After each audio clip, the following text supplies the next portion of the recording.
PS2 era was a wild time. A ton of IPs were trying their hand at game adaptations to varying degrees of success, ranging from really, really good to just downright embarrassing. Today I'm going to be focusing on the embarrassing, because I think it's funny. These are the bad PS2 adaptations of movies that I love. Let's roll. We're going to kick this off strong with Fight Club.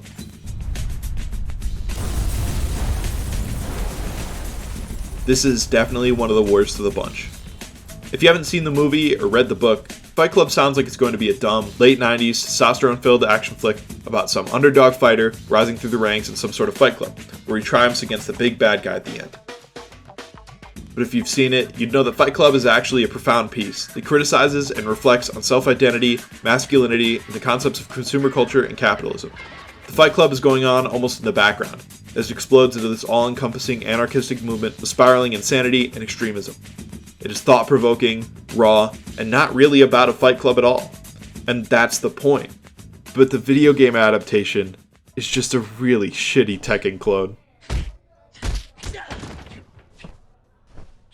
Yeah. The game also couldn't get the likeness or voice of Brad Pitt or Edward Norton, so you instead get these really uncomfortable and bland adaptations of their characters, and they even give Edward Norton's character a name, even though him being nameless is a crucial part of the film's themes of identity. The only voice actor they did get was for Meatloaf, who plays Bob. I'm Bob. Hi. Bob? It's, testicular cancer. There are also only 3 movesets between all of the characters, which becomes very apparent in what this game calls the story mode. The story starts with you being able to choose your name, but there's no character creation, so you're just stuck looking like this generic dude for the full playthrough. Fortunately for me though, since I had to actually play through this shit, you can beat the game in a little under a half an hour. It kicks off with a monologue from this game's Tyler Durden. He doesn't even try to do an actual impression of the character. The first rule of Fight Club is, you don't talk about Fight Club. The second rule of Fight Club is, you do not talk about Fight Club. So the story mode is just a gauntlet of fights strung together with these really awful slideshow cutscenes.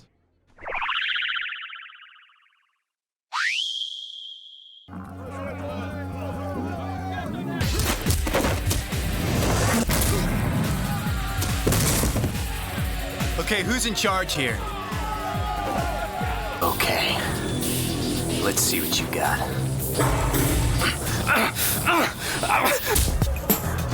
Irvin told me to come.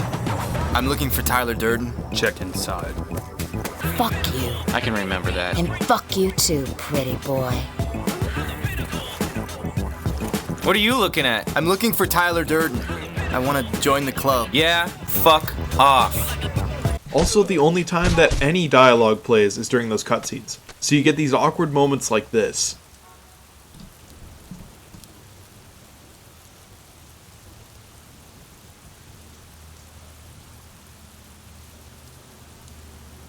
Now, I've played my fair share of fighting games, and I've never really mastered any particular game, but I have enough experience to tell you that this sucks. The best way that I can describe the combat is that it's sticky, and it doesn't flow at all.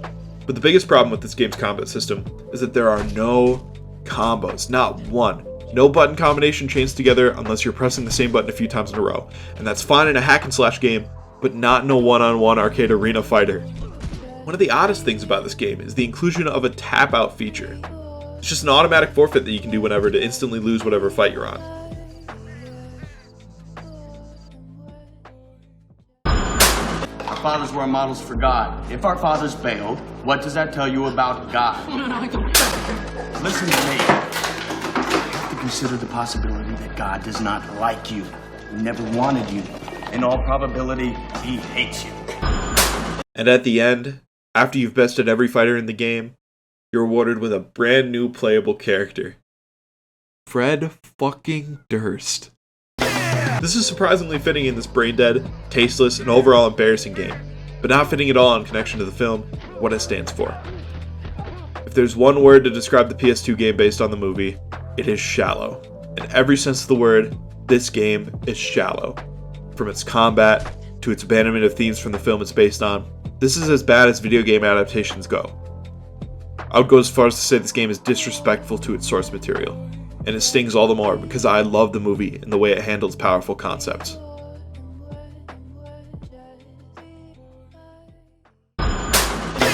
Fuck off.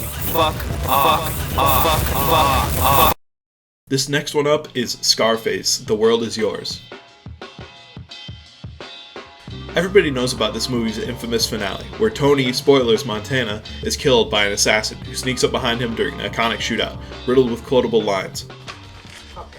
Do you want to play rough? Okay. Say hello to my little Cleb. Yeah! But in this game, you play as Scarface in an alternate timeline where Tony survives the shootout and instead escapes. It's a lot like The Witcher, where all of the in-game events take place after Geralt is miraculously revived after his death in the books.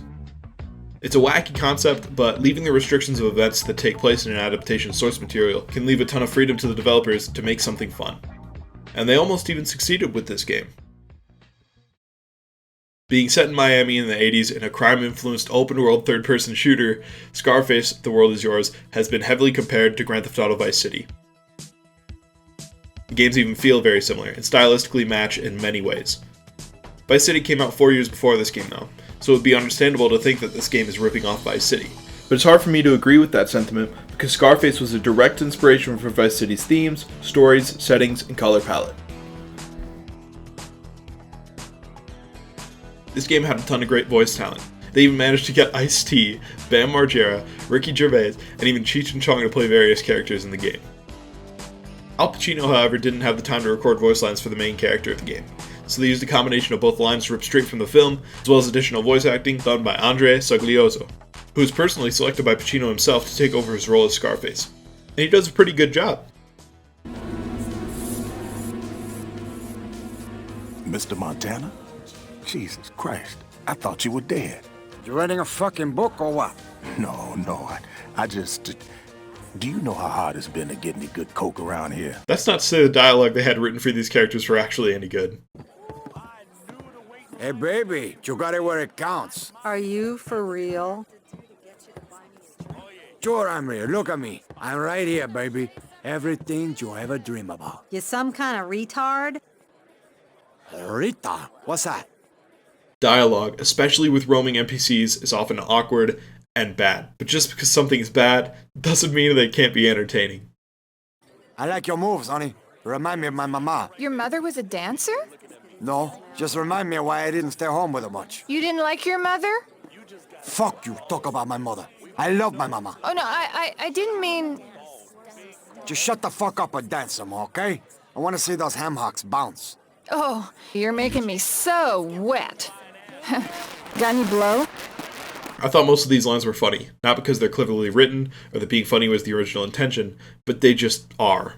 Yo, sorry, bro. I'm sitting here looking at the ass. What's up? Yeah, I got the body. What do you got? Oh, what I got? I got a nice house, lots of yayo, lots of cash to spend on you. I only date guys with BMWs. You fucking kidding me, man? Maybe they use yayo to make the donuts more addictive, you know? Maybe that's why you like them so much. I don't think so, but that would explain why I sometimes jones for him so bad.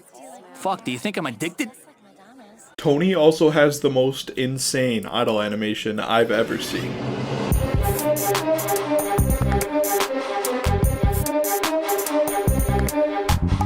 Oh, baby, the culo is so fine, I want to take your mama. Sorry, I only like attractive men. Yeah, thanks for pushing me out. The gameplay is also about what you'd expect from a game from this era. The driving feels worse than the early Grand Theft Auto games, but the shooting and lock-on feels much more fleshed out and smooth.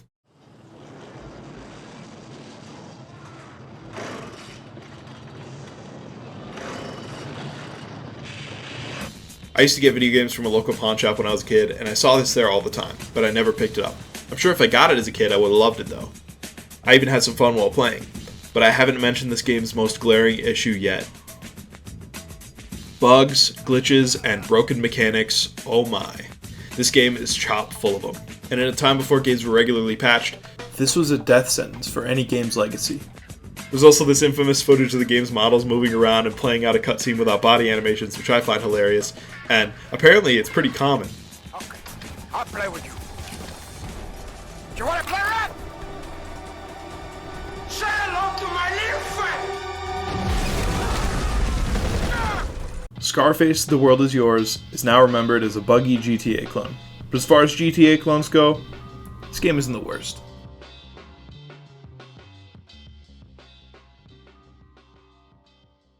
Yo, I'm a 16th Street Crip, motherfucker. What'd you say? You fuck a 16-year-old cripple bitch?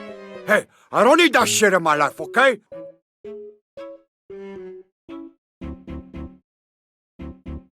Quentin Tarantino. Like many of the other greats of this era, he's a media king with a foot thing. Sometimes his behavior is a bit questionable. Sometimes his methods are unsavory. And sometimes he has feet on screen for way, way too long. But if there's one thing this guy can do, it's make a good fucking movie. He's written and directed some of my all-time favorites, and his first movie ever is no exception. Reservoir Dogs. So of all the Tarantino games that should have gotten an adaptation, this is pretty low on my list. One of this game's greatest sins is very similar to that of Fight Club. It absolutely misses the point of its source material. In Reservoir Dogs, the whole idea of the movie is that it does not show the actual heist. It's not about action, it's not about some bombastic set piece, it's about characters stuck in the setting that normally takes up only part of a heist movie. But the game shows the heist from almost every character's perspective, as well as several other made-up scenarios to make the game longer. Still only takes about 2 hours to beat, though. This game's also pretty bad. It's like a linear GTA with Max Payne slow-mo shooting. You fight an endless barrage of cops and civilians in a series of incredibly generic and boring alleyways and industrial buildings. They also only got the rights to use the likeness and voice of one of the characters. Everyone who's not Michael Madsen is modeled like a stop-motion ball of clay, and the voice actors are all doing impressions of the original characters. Here are your names. Mr. Brown, Mr. White, Mr. Blonde, Mr. Blue, Mr. Orange, and Mr. Pink. Why am I Mr. Pink? Because you're a Jesus Christ, Joe. The combat in this game is very silly. The shooting and driving controls are stiff and awkward. You can also cheese almost every encounter in the game by rolling. You are nearly invincible while rolling, and there's no cooldown. You can roll right up to most enemies and just grab them to incapacitate. I think my biggest gripe with this game is not that it's bad, but it's not bad enough to be funny like the Fight Club game. Reservoir Dogs for the PS2 is boring and bad. One of the worst combinations you can have in an adaptation like this. Alright, here's how we're gonna do it, okay? Fight Club. Fight Club fucking sucks. Scarface. C. Scarface was fine. It barely belongs in the video, but it does. It does, you know? Reservoir Dogs. Hey!